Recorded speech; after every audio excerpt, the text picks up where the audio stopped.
এই বছর মার্চ মাসের শেষার্ধ থেকেই আপনার আমাদের এই উপমহাদেশীয় এলাকায় তাপীয় লঘুচাপ সৃষ্টি হয় এবং এই তাপীয় লঘুচাপ সক্রিয় থাকার কারণে আমাদের বাংলাদেশ এবং তার পার্শ্ববর্তী এলাকায় বৃষ্টিপাত পরিস্থিতি কিন্তু ঘাটতি চলে এবং এই ঘাটতি থেকেই কিন্তু আমাদের এখানে তাপ প্রবাহ পরিস্থিতির কিন্তু সৃষ্টি হয়। দেশের বিস্তীর্ণ অঞ্চলে দীর্ঘ সময় ধরে চলা তাপপ্রবাহ অতীতে সকল রেকর্ড ছাড়িয়েছে। বিশেষজ্ঞ আবহাওয়াবিদরা বলছেন, বাংলাদেশ সহ প্রতিবেশী ভারতের বিভিন্ন অংশে তাপীয় লঘুচাপ এবার অতিরিক্ত সক্রিয় থাকার কারণে দীর্ঘ ও বিস্তৃত হয়েছে তাপপ্রবাহ। বাংলাদেশ ও ভারতের পশ্চিমবঙ্গে দীর্ঘদিন তাপীয় লঘুচাপ সক্রিয় থাকায় এবছর বর্ষায় স্বাভাবিকের চেয়ে বেশি বৃষ্টিপাতের আশঙ্কা রয়েছে। অতীতের সকল রেকর্ড ভঙ্গ করে চলতি বছর প্রথমবারের মতো দেশের ৮ বিভাগের ৭টি তাপপ্রবাহে আক্রান্ত হয়।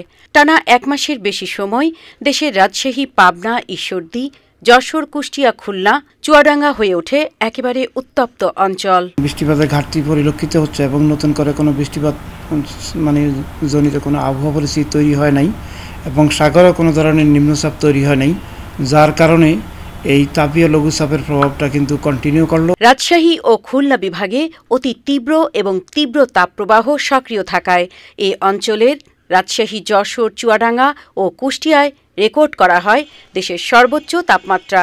বিশেষজ্ঞ আবহাওয়াবিদ বলছেন, এপ্রিলে স্বাভাবিক বৃষ্টি না হওয়াতে তাপীয় লঘুচাপ আরও সক্রিয় হয়েছে। বিকাশে কম খরচে ক্যাশ আউটের লিমিট বেড়ে ৫০,০০০। প্রিয় এজেন্টও ২টা। এই অঞ্চলে ব্যাপক তাপপ্রবাহ হয়েছে এবং শুধু ভারতীয় অঞ্চলেও কিন্তু তাপপ্রবাহ পরিস্থিতি অব্যাহত ছিল, যার কারণে বর্ষাকালের পরিস্থিতি যখনই বর্ষার উদ্ভব হবে এবং বর্ষা যখন আগমন ঘটবে তখন আগমনকালে বাংলাদেশ অঞ্চল সহ তার পার্শ্ববর্তী এলাকায় স্বাভাবিক অপেক্ষা অধিক বৃষ্টিপাতের কিন্তু সম্ভাবনা থাকবে। নর্মালি বাংলাদেশের উপকূলীয় এলাকায় ১লা জুন তারিখে কিন্তু বর্ষার আগমন ঘটে। এই বছরও কিন্তু সেই রকম স্বাভাবিক বর্ষা কিন্তু আসার কিন্তু সম্ভাবনা থাকবে। তবে স্বাভাবিক বর্ষা বলতে বোঝায় ওই ১লা জুন থেকে ৫ দিন আগে এবং অথবা ৫ দিন পরে বর্ষার আগমন।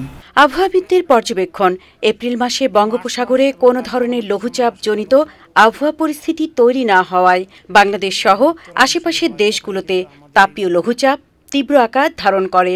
এই তাপপ্রবাহ পরিস্থিতি এবং তাপীয় লঘুচাপের অবস্থানের কারণে সেই সময় বৃষ্টিপাতের কি বলা হয় প্রবণতা বৃদ্ধি পাবে এবং স্বাভাবিক অপেক্ষা কিছুটা বেশি বৃষ্টিপাত হওয়ারও কিন্তু সম্ভাবনা কিন্তু থেকে যাবে।